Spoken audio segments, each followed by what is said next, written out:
tidak ada dalam syariat kita memperbolehkan kita mengasyhadkan salat sampai dua waktu. Kondisi apapun, sakitlah, peranglah, kondisi apapun, tidak boleh bagi kita mengasyhadkan salat. Itu yang harus kita pahami. Kemudian sekarang masuk di dalam surut salat. Syarat salat. Syarat salat itu dibagi menjadi dua. Ada syurutul wujub, ada syarat diwajibkan seorang itu salat. Ada syurutus sihah, ada syarat sahnya seorang itu salat. Kalau dalam kitab itu syurutus sihah, syarat sahnya salat, tidak membahas tentang syurutul wujub. Syarat diwajibkan seorang itu salat ada 6. Yang pertama Islam. Tidak diwajibkan terhadap orang kafir salat itu. Hanya diwajibkan kepada muslim.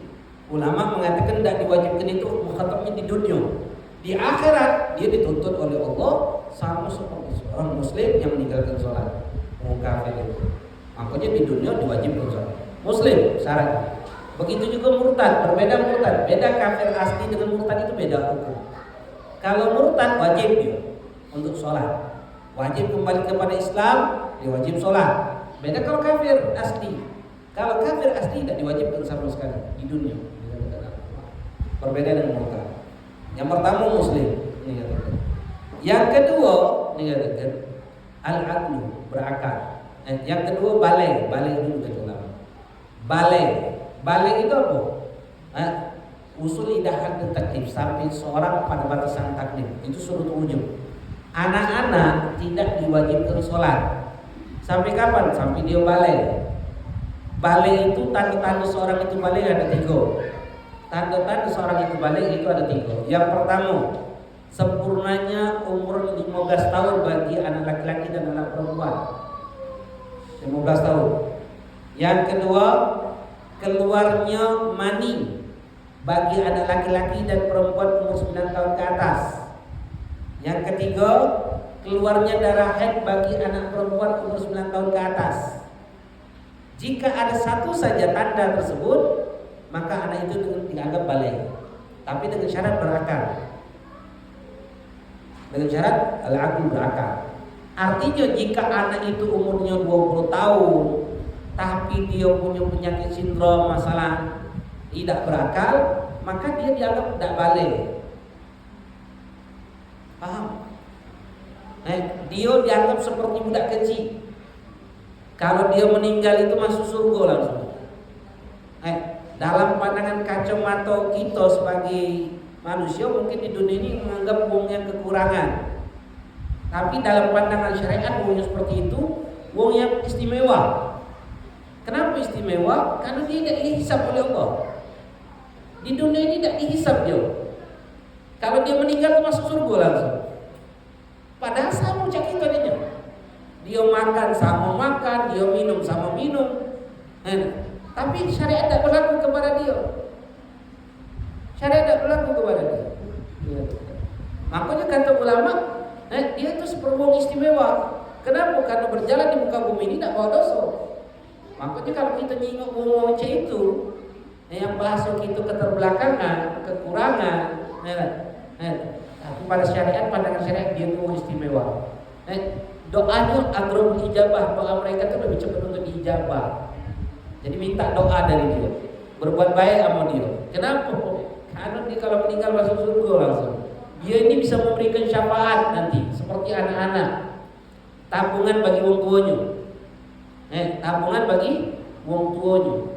Seperti itu.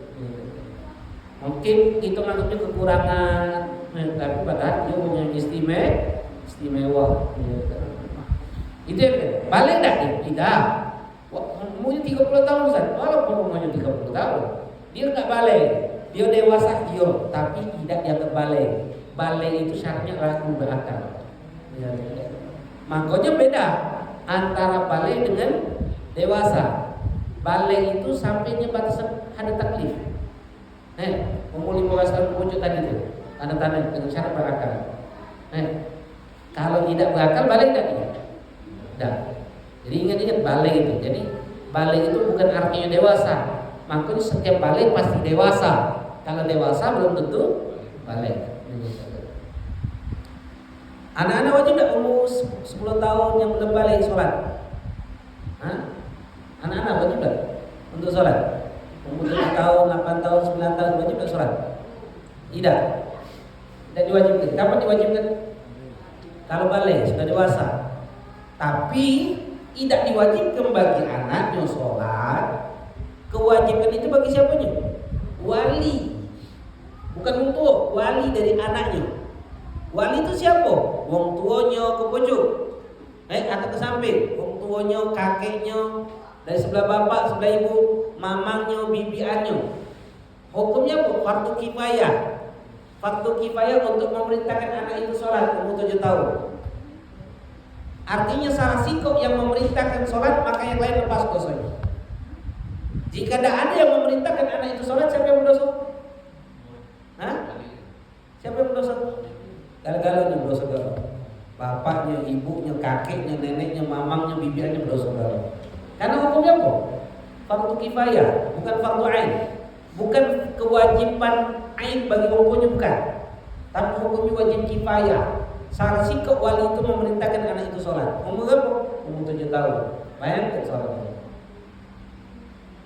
Sampai umur 9 tahun ke atas, umur 10 tahun, maka wajib, hukumnya wajib, fardu kifayah, memukul anak itu jika anak itu meninggalkan sholat.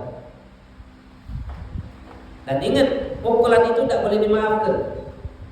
Kenapa? Karena tujuan pukulan itu untuk tarbiyah, untuk mendidik anak, bukan untuk nyiksa anak. Bayangkan pandangan syariat itu. Padahal setiap pukulan itu sunnah. Kalau males kita boleh ngepukul, itu boleh kita maafkan. Tapi kalau bab sholat jangan dimaafkan. Karena tujuan mukul itu bukan untuk menyakiti anak, tapi tujuan pukulan itu untuk apa? Tamrin, latihan terhadap anak. Jadi kalau anak itu siang subuh kesiangan, wajib dipukul. Suruh sholat, wajib dipukul. Umur berapa? 10 tahun ke pucuk. Mukul itu umur 10 tahun ke atas. Perintah sholat itu umur 7 tahun. Tidak boleh pukul. Tidak boleh pukul. Hanya perintah dengan tahdid ancaman. Tidak boleh pukul. Sholat. Was, kalau sholat kena gebuk. Boleh tak gebuk? Tidak boleh. Tidak boleh. Umur 7 tahun ke atas.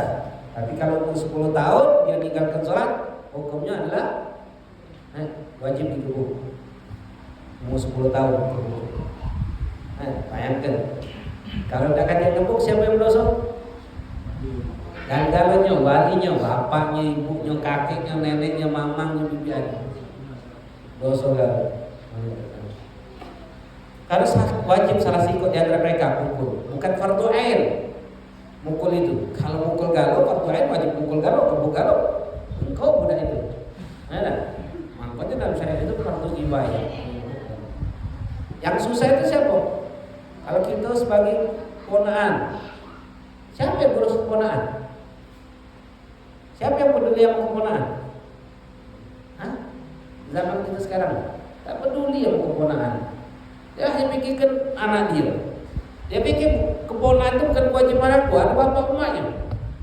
Padahal keponaan itu tanggung jawab kita juga dalam bab sholat. Menghatikan sholat dia, menghatikan ngaji dia. Apabila khusus kita anak anak. Kita nih anak-anak, dulu-dulu kita wajib kita perhatikan. Walaupun dia sudah punya laki, wajib kita perhatikan ponaan-ponaan. Wajib perhatikan sholat dia. Itu yang harus kita perhatikan. Bagaimana tarbiyah terhadap dia. Penting itu dalam hal itu. Jangan sampai kita tidak peduli sama ponaan kita. Karena hukumnya fardu kifayah. Kalau seandainya Ustaz, bapak emaknya, anak ngebuk, anaknya meninggalkan sholat, ngebuk dah, ngebuk anak, ponaan gitu. Bapak emaknya marah Ustaz, ibunya marah, bapaknya marah Ustaz kalau anaknya dikebuk Ustaz, gebuk juga bapak ibunya. Ada. Emak begawan anak, tapi kau tidak mau tarbiyah terhadap anak, tidak mau urus anak. Karena kewajiban bagi kita untuk mendidik anak itu luar biasa tentang perintah sholat itu. Luar biasa perintah sholat itu. Makanya tidak diwajibkan bagi anaknya, tapi diwajibkan bagi siapa? Wali dari anak itu untuk memerintahkan sholat. Nah, itu dikatakan. Kalau sudah balik, lepas tanggung jawab wali tadi itu. Tidak bertanggung jawab lagi. Wong tuanya tidak bertanggung jawab lagi. Kemudian mamang bibinya tidak bertanggung jawab lagi. Sampai kapan? Sampai balik. Kalau balik lepas tanggung jawab itu. Kenapa? Karena syariat yang mengambil alih. Karena syariat yang mengambil alih. Apa kata syariat kalau mau meninggalkan sholat? Apa namanya? Hah? Bunuh dengan cara dipenggal. Hukum dunia itu. Dalam mazhab Syafi'i dihukum murtad. Tidak. Hambali yang menghukum murtad. Hambali itu kalau meninggalkan sholat hukum murtad. Nah, Syafi'i tidak dihukum murtad. Hambali dibunuh dengan cara hukum murtad, Syafi'i dibunuh dengan cara hukum muslim. Tapi ada aturan, siapa yang bunuh? Bukan kita, pemerintahan. Kalau tidak ditegakkan di dunia, pasti Allah tegakkan nanti di akhirat. Jadi masalah sholat itu bukan masalah sepele dalam syariat. Pandangan agama terhadap orang yang meninggalkan sholat, bukan masalah becak wong mabok. Wong mabok itu cuma cambuk 40 kali. Malik letak tangannya. Tapi kalau meninggalkan sholat, haddan penggal kepalanya. Jadi kalau sholat itu hal yang sangat dipentingkan dalam pandangan agama kita. Sholat itu makanya jadikan rukun Islam yang kedua. Hal yang pertama kali yang akan ditanyakan oleh Allah di alam kubur itu adalah masalah sholat. Jadi sangat-sangat penting masalah sholat itu. Jadi jangan pernah menganggap remeh tentang masalah sholat. Jangan pernah. Perhatian terhadap sholat. Ini yang kedua, kewajiban seorang itu sholat. Yang pertama Islam, yang kedua balik, yang ketiga al-aqli berakal. Selagi akal masih ada, wajib bagi dia sholat. Boleh tidak akhir ke sholat? Tak boleh bagi dia mengakhirkan sholat. Selagi akal masih ada, wajib bagi dia untuk sholat. Tapi kalau lepas akalnya hilang, maka lepas kewajiban sholat. Baca tegak, sholat tegak. Tidak mampu duduk, tidak mampu tidur miring, tidak mampu terlentang. Selagi akal masih ada, lepas tak perintah sholat? Tidak. Beb sakit, kapal segala macam, wajib tak sholat? Wajib. Wabil khusus yang sakit. Apalagi kalau kondisi dia sakit. Karena kita ini kan hidup kita ini dilihat endingnya. Akhir hidup kita ini, dalam hidup kita. Dalam pandangan syariat, yang dilihat oleh Allah itu akhir hidup kita. Wong yang baik di mata Allah itu adalah wong yang baik ketika kematiannya husnul khatimah. Jadi dalam pandangan kita ini kita hanya bisa husnudzon, prasangka baik kepada Allah, tapi kita tidak baca prasangka baik terhadap diri kita. Tidak bisa. Jadi jangan pernah merasa aman akan akhir hidup kita. Makanya mereka orang-orang salihin sangat-sangat takut akan kematian terhadap mereka, sehingga mereka itu menjaga diri mereka jangan melakukan kemaksiatan, karena takut ketika mereka melakukan maksiat mereka dimatikan dalam keadaan suul khatimah. Makanya hadis banyak riwayat sampai Rasulullah SAW mengatakan apa? Jika ada orang yang melakukan amal ketaatan ibadahnya bagaikan antara dia dan surga itu tinggal sejengkal, tapi dia melakukan hal yang menentang perintah Allah, kemudian dia bermaksiat kepada Allah, lalu Allah matikan dia, maka dia dalam keadaan masuk neraka. Atau sebaliknya kata Rasulullah, jika ada orang melakukan kemaksiatan bagikan antara dia dan neraka itu tinggal sejengkal, kata Rasulullah, tapi dia melakukan ketaatan kepada Allah, kemudian mati dalam keadaan ketaat itu, maka dia dimasukkan dalam surga. Makanya kita tidak pacak menghukumi Allah, tidak pacak kita nak suudzon Allah, tidak boleh prasangka buruk Allah itu. Yang harus kita lakukan husnudzon, prasangka baik Allah makhluk. Dan kita tak pacak prasangka baik terhadap diri kita dari kita mau bikin ayat atau di mau baik nanti masuk baik itu dah ada yang boleh, karena tidak ada kemungkinan juga orang kita tidak ada yang pernah tahu keadaan kita ketika kita mati. Makanya wong baik adalah wong yang baik di mata Allah, wong yang buruk adalah wong yang buruk di mata Allah. Kebaikan dan keburukan di mata Allah itu kapan dilihatnya? Akhir hidup dia. Kalau dia mati dalam keadaan husnul khatimah, dia baik di mata Allah. Kalau dia mati dalam keadaan su'ul khatimah, dia buruk di mata Allah. Sedangkan husnul khatimah, mati baik, su'ul khatimah, mati buruk itu tidak ada yang tahu kecuali hanya Allah. Lah kita sebagai manusia bagaimana mau biwo? Kalau kita dewe tidak tahu bagaimana kehidupan seseorang itu. Kita tidak pernah tahu kehidupan diri kita dewe. Makanya harus kita lakukan apa? Husnul. Jangan pernah prasangka buruk. Nah, yang harus kita lakukan apa? Jago. Jangan sampai kita mati dalam keadaan su'ul khatimah. Nah, makanya Rasulullah perintah Allah itu kan kepada kita cuma sikap.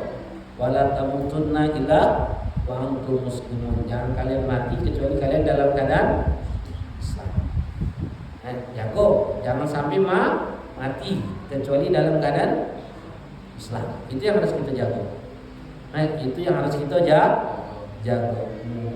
Makanya kalau sakit, perhatikan sholatnya. Allah. Kenapa? Karena kebanyakan yang terjadi ketika sakit, wong itu tinggalkan sholat. Jangan ke wong lain. Kita ngerasa kalau sholat isya tidak berjamaah, tidak di masjid, kita masalah. Atau lambat, gawe dulu, akhirkan sholat isya jam 10 bawa balik capek-capek belum sholat isya. Nak sholat isya itu lagi begatnya gitu, sungkannya gitu. Bayangkan kalau sakit pula. Kalau wong yang menganggap remeh tentang sholat, tinggalkan sholat aja. Tinggalkan sholat. Makanya hati-hati, ketika sehat dia anggap remeh sholat, maka otomatis ketika dia sakit dia akan meninggalkan sholat.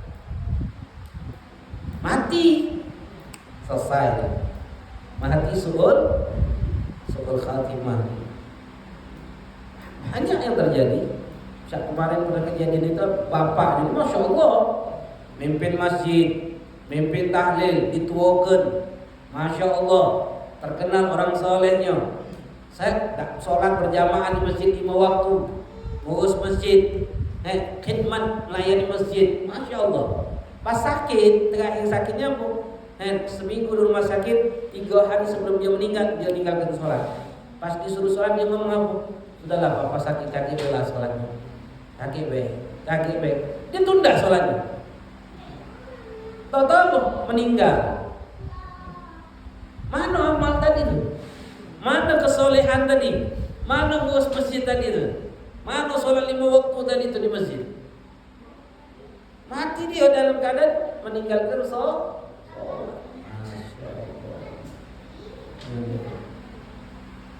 Oh, hati-hati. Hati-hati. Makanya wanti-wanti kalau kita sakit, sering-sering pesen-pesen sama anak bini kita, melaki kita, perhatikan sholat aku. Karena orang sakit itu kadang tidak mementingkan untuk sholat. Orang sakit itu kadang sudahlah kaki bela. Dia rewek. Anak berapa kali ngalamin itu? Namanya orang siapa? Anak suruh sholat. Belum sholat. Kaki bela sakit. Ayo sholat sekarang, sholat. Ayo, wudhu. Sholat.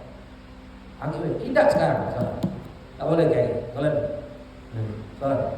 Anak sakit, tak apa? Ya anak bagus. Baru dah sholat ni. Bayangkan, biasa sholat jadi. Wong yang biasa sholat. Pas sakit, anggap remeh tentang rasa sholat. Anak mau mengklaim mati, masya Allah.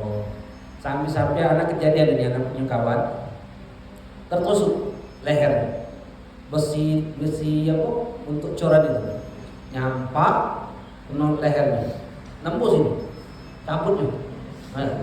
Bawa ke rumah sakit, keluar darah dari mulutnya, keluar darah dari hidungnya, keluar darah kan. Sampai anak datang ke rumah sakit sebelum operasi itu, anak ngomong sholat menjaga. Nah operasi ini, zuhur ngasar itu belum sholat itu, belum ada katanya, belum sholat, zuhur ngasar belum sholat zuhur habis sholat asar. Pas anak nyuruh sholat apa yang terjadi? Ibunya agama. Sudahlah Ustaz, biarlah Ustaz, sakit ini. Tak nyingok, keluar galau, mau tetangga galau, tidak sah juga. Anak rajin sholat, Sampai ada ngomong nak maghrib baru nak operasi. Maghrib baru nak operasi. Ada ngomong salat zuhur. Nah, biarlah dasar dengan ke ibu ente ya. Dasar dengan ke. Salat. Akhirnya ada sepaksa salat. Dalam kondisi tidak baca wudu, tidak apa. Tayamum. Tidak baca tayamum untuk salat. Salat kan kondisi. Salat dulu. Tidak baca dulu kepalanya. Tidak apa. Jadi kena syarat. Wajib boleh tak meninggalkan salat? Tak boleh. Bayangkan, tidak boleh meninggalkan salat itu. Nak kondisi apa pun tak boleh meninggalkan salat. Mengakhirkan salat kaki itu tidak boleh kecuali 4 tadi nah. Ketiduran, kelumpuhan, jamak takhir, atau karena dipaksa. Baru boleh mengakhirkan salat. Kalau meninggalkan salat mati dia, masya Allah. Siapa nak menyelamatkan dia? Tak ada yang bisa menyelamatkan dia. Makanya wanti-wanti gitu. Allah, wabil khusus ketika sakit. Jangan sampai meninggalkan salat. Islam balai berakal. Selagi ada akal wajib salat. Yang keempat, nago anil haid wa nifas. Suci daripada haid dan nifas. Perempuan dalam keadaan haid dan nifas lepas kewajiban salat. Tapi ketika dia suci, dia wajib salat. Dan dia wajib salat yang bisa dijamak dalam waktu itu. Contoh, dia haid jam 6 adzan maghrib atau jam 3 adzan asar. Jam 3 kurang 5 menit dia suci. Berarti salat zuhurnya mungkin tidak di waktu zuhur. Tidak, dia mandi, dia salat asar, dia salat zuhur. Kenapa? Karena sucinya jam 3. Begitu juga jam 6 adzan maghrib. Jam 6 kurang 5 menit dia suci. Sempat dia mandi untuk salatnya? Tidak sempat. Dia mandi, masuk waktu maghrib, dia salat apa? Zuhur dengan asar. Bukan asar B. Karena salat ini bisa dijamak. Ingat, kalau suci di waktu asar, dia wajib salat zuhur dengan asar. Bukan asar B. Ingat itu. Kalau dia suci di waktu asar, dia wajib salat zuhur dengan asar. Kalau suci di waktu maghrib, dia salat maghrib. Kalau suci di waktu isya, dia salat maghrib dengan isya. Karena salat ini bisa dijamak. Dua salat ini bisa dijamak. Yang bisa dijamak wajib digodok. Selain itu wajib tidak godok? Tidak. Karena perempuan haid dan nifas itu tidak diwajibkan bagi dia untuk sholat, lepas kewajiban sholat. Makanya kalau ada orang koma, pas dia sadar wajib tidak untuk sholat? Tidak. Kenapa? Kan tidak berakal. Kalau berakal wajib sholat. Beda kalau tidur. Kalau dia tidur wajib godok sholat. Tapi kalau pingsan, koma, itu lepas kewajiban sholat. Lepas kewajiban sholat. Islam balik berakal, suci dari haid dan nifas. Ketika dia suci dari haid dan nifas. Perempuan kalau suci di malam hari, jam 12 malam suci, mungkin tak? Mungkin, baik. Sholat tak? Tidak. Padahal dia wajib sholat, dia wajib mandi, dia wajib sholat. Sholat apa? Maghrib dengan isya. Tapi kebanyakan ai kaki belah. Sampai kapan? Subuh. Pas subuh baru mandi dia. Sholat maghrib dan isya. Haram. Boleh diakhirkan sampai keluar waktunya? Boleh tak? Tak boleh. Dia boleh mengakhirkan sholat itu yang tidak dosa itu cuma 4. Ketiduran, keluar, jamak akhir dengan dipaksa. Selain ini tidak boleh. Itu hati-hati. Ini yang kedua, yang keempat. Yang kelima, bulughud dakwah, sampainya dakwah perintah sholat. Diwajibkan seorang itu sholat kalau perintah sholat itu sampai kepada dia. Kalau seandainya perintah sholat itu tidak sampai kepada dia, maka lepas kewajiban sholat. Dia dihukum muslim. Jadi kalau syariat tidak sampai kepada dia, maka lepas perintah syariat itu. Pecah pernah kejadian. Dulu Allahyarham Habib Mundir itu pernah dakwah di pedalaman Irian Jaya sana, Manokwari tadi, di pedalaman itu. Beliau Habib Mundir itu. Di dalam perjalanan itu, beliau masuk ke daerah suku-suku kedalaman itu. Sampai dia masuk di dalam suku tersebut, karena Habib Mundir dia wong mulia pada saat itu, dia wong suku itu mengadakan perayaan untuk memuliakan Habib Mundir. Sampai di situ, wong suku itu mengeluarkan benda-benda pusaka untuk ditampakkan. Salah satu benda pusaka yang dijingok Habib Mundir itu apa? Al-Quran, yang umurnya hampir 400 tahun lebih. Al-Quran dipegang oleh kepala suku tersebut. Suku itu ternyata berbeda dengan suku-suku yang lain. Mereka tidak makan babi, mereka tidak makan anjing, mereka tidak menikah dengan dulu suku itu. Artinya kata Habib Mundir, ditanya ini Quran ini dari siapa? Dari mana? Dari dulu ke dulu. Sudah ada dipegang. Pasti teliti kata Habib Mundir, mereka dia adalah Muslim dulu. Tapi syariat sudah tidak sampai lagi kepada mereka orang. Maka mereka dihukum Muslim pada saat itu. Itu yang dikatakan oleh Habib Mundir. Jadi syariat tidak berlaku kepada mereka. Kenapa? Karena syariat tidak sampai kepada mereka. Jadi kalau seandainya syariat tidak sampai kepada dia, lepas perintah sholat, tidak wajib bagi dia. Kalau sekarang ini kita nih, ada yang tidak sampai perintah sholat, Palembang ini rata-rata dimanapun sudah sampai perintah sholat. Ini sampai di dakwah. Lalu yang keenam, salamatul khawas, selamatnya panca indera berupa penglihatan dan pendengaran. Selamatnya panca indera berupa penglihatan dan pendengaran. Jika selamat panca indera berupa penglihatan dan pendengaran, maka wajib dia sholat. Kalau tidak selamat, lepas kewajiban sholat. Jika ada wong lahir dalam keadaan buta dan tuli, maka syariat tidak berlaku kepada dia. Kalau lahir dalam keadaan buta dan tuli, syariat lepas. Kenapa tidak wajib syariat? Kenapa buta dan tuli tidak wajib syariat? Tidak wajib sholat, tidak wajib puasa. Syariat tidak berlaku kepada dia. Mati masuk surga. Kenapa? Ya, tidak baca buta dan tuli. Kenapa? Kenapa syariat tidak berlaku kepada dia? Tidak bakal sampai dakwah. Kenapa tidak sampai dakwah? Perintah sholat, nak mana tidak sampai kan? Di basic dia tidak dengar, diperagakan dia tidak melihat. Maka syariat tidak bakal sampai kepada dia. Makanya orang Palembang tu kalau ngomong, kalau ngomong bahawa magadinya, kau ni butuh peka ni artinya apa? Memang sudah bebel, tak nyampe lagi nasihatin sampai di ke dia. Kenapa? Orang butuh peka itu sudah. Syariat tidak sampai lagi kepada dia. Tapi butuh tuli itu kalau seandainya kapan? Dari kecil. Beda kalau seandainya sudah tua, syariat sudah sampai. Ketika syariat sudah sampai kepada dia, kemudian terkena penyakit buta dan tuli, maka wajib dia sholat. Tapi kalau dari kecil, dari lahir, dia buta dan tuli, maka lepas perintah sholat. Pertanyaannya, pernah kita bingung uang lahir dalam keadaan buta dan tuli? Pernah? Ada? Pernah? Ini pertanyaan ditanyakan oleh guru anak.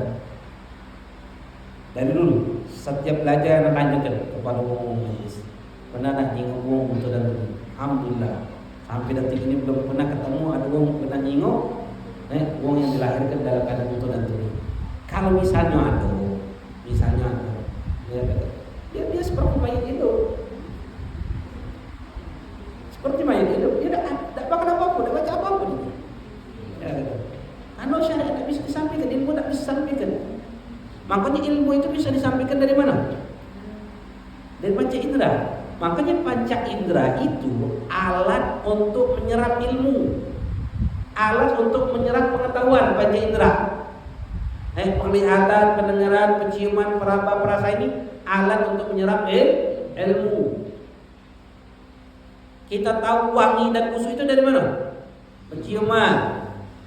Kita tahu warna-warni, cantik, buruk, ganteng, hitam putih dari mana? Penglihatan. Kita tahu suara burung, suara ini, suara itu dari mana? Dengaran. Tahu rasa manis pahit itu dari mana? Rasa. Tahu kasar halus itu dari mana? Peraba. Pengetahuan. Karena pengetahuan ini akan menyerap ilmu dan akan mengeluarkan tindakan. Akal. Kenapa kita dinamakan akal itu apa? Akal itu sifat garizia, sifat tabiat manusia yang mengikuti ilmu. Sifat tabiat manusia yang mengikuti ilmu. Ilmu yang didapat daripada ilmu darurat. Ketika selamanya panca indera tanpa dipelajari. Ilmu itu tahu dewe tanpa dipelajari. Daripada alat ilmu ini, panca indera tersebut. Alat ini menyerap ilmu. Jadi akal itu akan mengikuti kepada ilmu.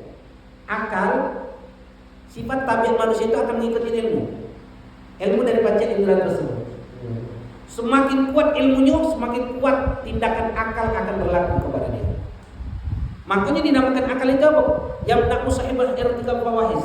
Orang yang punya akal itu akan mencegah dirinya melakukan hal yang buruk untuk dia. Contoh. Kalau disuruh milih nasi telur atau nasi gendang, milih apa? Nah, itu akal. Akal itu akan melakukan tindakan. Tindakan yang kita lakukan ini sesuai akal. Melakukan atau meninggalkan, berbuat atau tidak, itu akal.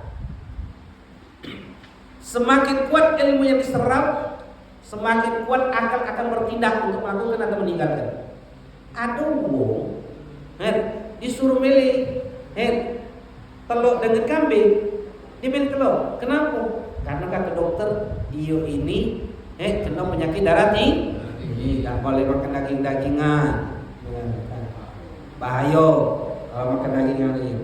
Maka ketika disuruh milih telur dan daging rendang, milih apa dia? Telur. Kenapa? Ada doktrin baru, ada ilmu yang masuk, yang mengeluarkan tindakan dia milih telur. Paham? Setiap tindakan melakukan berbuat itu tergantung akal. Akal ini tergantung ilmu. Semakin kuat ilmu menguasai akal, maka tindakan ini akan sesuai dengan ilmu. Semakin lemah ilmu ini, maka akal yang akan bertindak, tidak nurut kepada ilmu. Contoh. Perbedaan ilmu dengan akal. Contoh. Ilmu, contoh rokok. Rokok itu ilmunya, pengetahuannya baik atau buruk? Menimbulkan penyakit atau tidak? Kesehatan? Penyakit, apa penyakitnya? Kanker, apa lagi? Tensi, apa banyak kan? Banyak kan? Semuanya ilmu itu. Itu ilmu. Masih tak ngerokok? Ngapa? Akalnya lebih kuat dari ilmu. Paham? Akalnya lebih kuat dari ilmu. Tapi kalau orang yang merokok itu didoktrin seperti ini, ikutin yang merokok itu. Saya bulan bin bulan, demi Allah, demi Rasulullah, pegang Quran dulu. Kalau saya merokok lagi satu iseman, saya mati su'ul khatimah.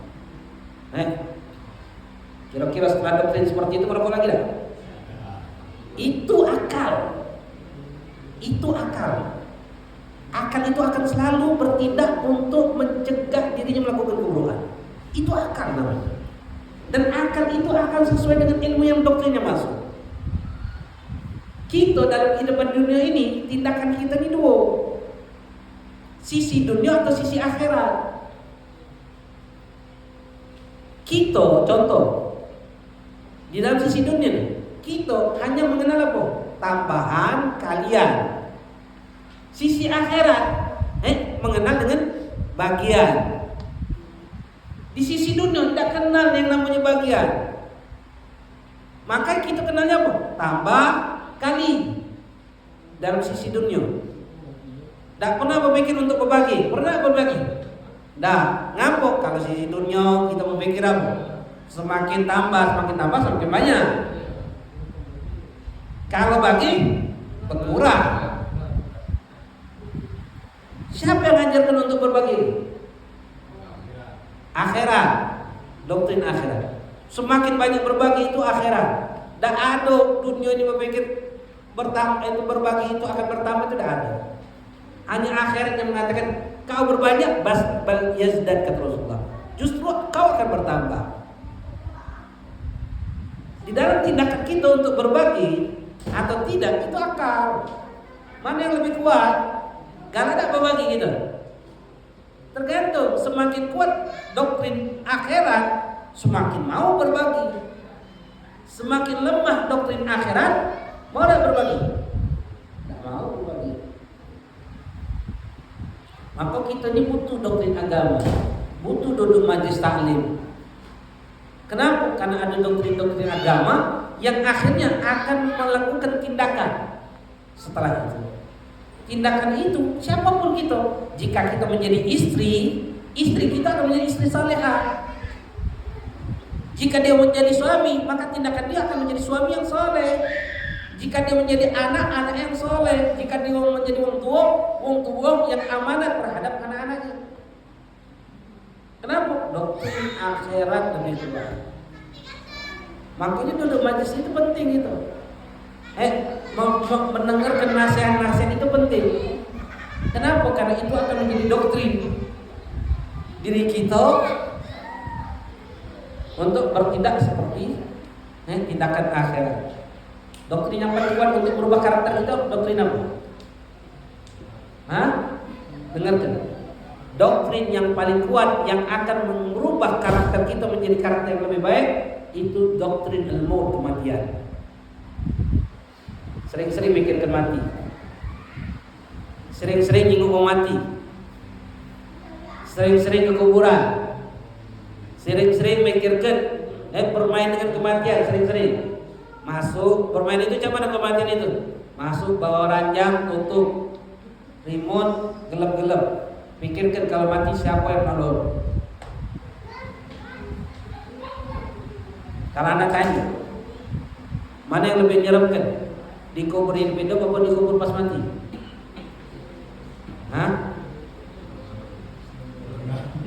Dikubur hidup apa dikubur pas mati? Yang lebih menyeramkan?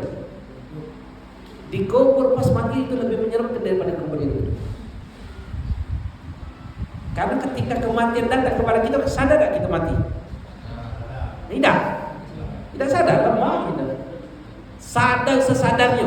Sadar kita ini lebih dahsyat.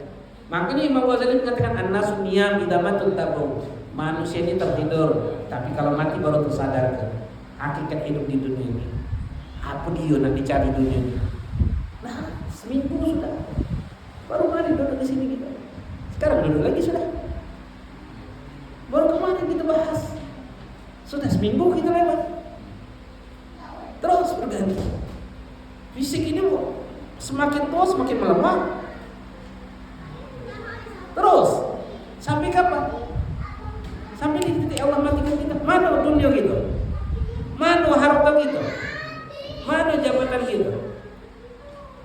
Mana kawan kita? Tidak ada. Mana istri kita? Mana suami kita? Hati, dewe-dewean kita. Hanya nafsi-nafsi deh. Mana yang nolong kita? Dekati.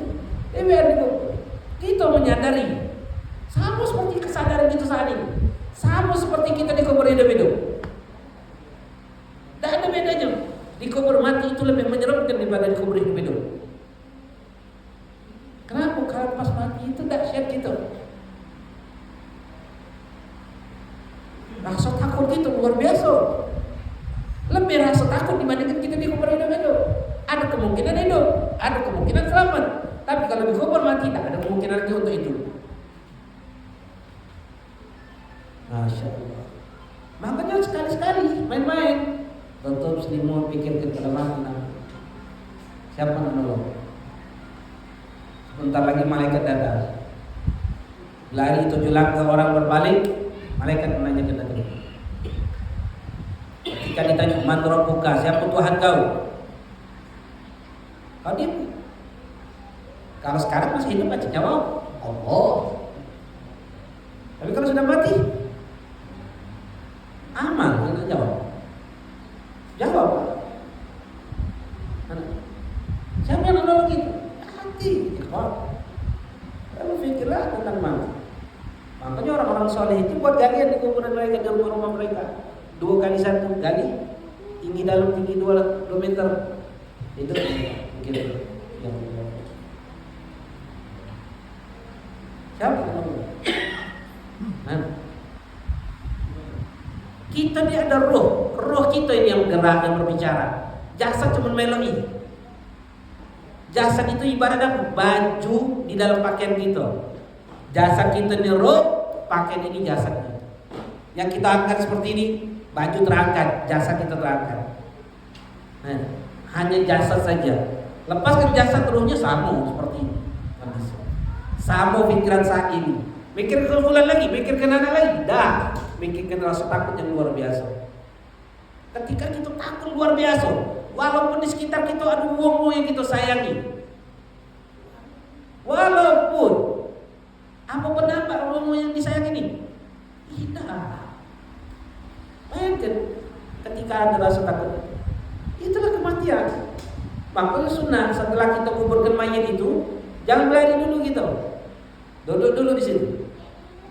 Ngapok karena si mayat itu akal ditanya kan. Duduknya kita tuh menenangkan si mayat. Ukurnya berapa lama kata Rasulullah? Ukurnya di dalam riwayat sahabat mengatakan nyembelih unta dan magikan unta. Daging unta. Paling sengaja. Siapa yang nunggu? Ada yang nungguin? Untuk kita meninggal. Nunggu dulu di situ sejam, ya kan? Dah, tinggalkan.